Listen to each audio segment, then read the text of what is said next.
Mr. Speaker, a few weeks ago, MomsRising, a national grassroots organization of moms, delivered a petition signed by more than 25,000 moms from all across the country, urging this Congress not to cut SNAP in the fiscal year 2016 budget. Every member of this House received the petition signed by moms in their districts. Today, that petition has grown to nearly 50,000 signatures, and it keeps on growing.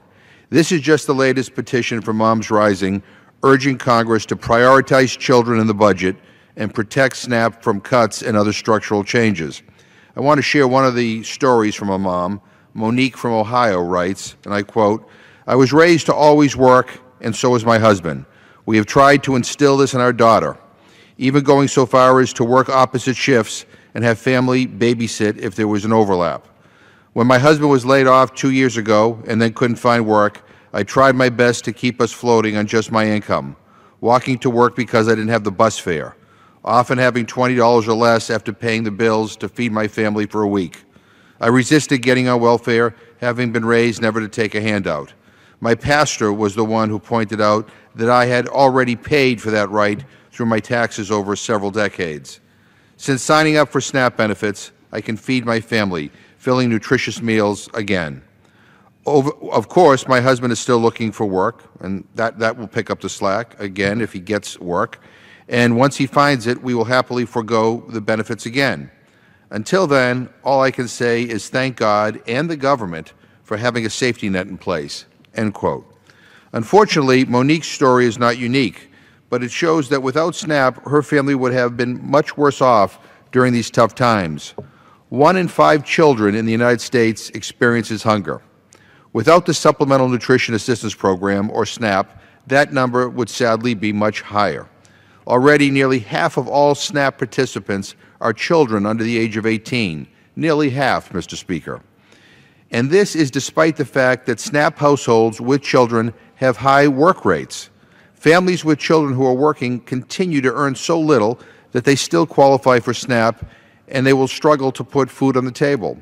Now, Mr. Speaker, we know that hunger can lead to a myriad of negative outcomes for children, from health problems and compromised immune systems to poor nutrition to an inability to concentrate and succeed in school. Childhood hunger means kids suffer. Despite these sobering statistics, the Republican budget resolutions passed by the House and Senate made draconian cuts to SNAP and other critical programs to help poor children and their families. And the Budget Conference report only makes these cuts worse.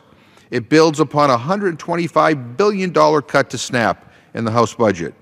To achieve a cut of that magnitude by block granting the program and capping its allotment means that states would be forced to cut benefits or cut eligible individuals and families off the program. There are simply no good choices. In short, it would make hunger worse in America, much worse. Mr. Speaker, SNAP is one of the only remaining basic protections for the very poor. For many of the poorest Americans, SNAP is the only form of income assistance they receive. SNAP provides food benefits to low-income Americans at a very basic level. SNAP benefits are already too low. They average less than $1.40 per person per meal. We should not be balancing the federal budget on the backs of the poor and working families. We should not be making childhood hunger worse in America. I commend MomsRising for their leadership and for taking action to protect SNAP and ensure that all children have access to healthy, nutritious foods.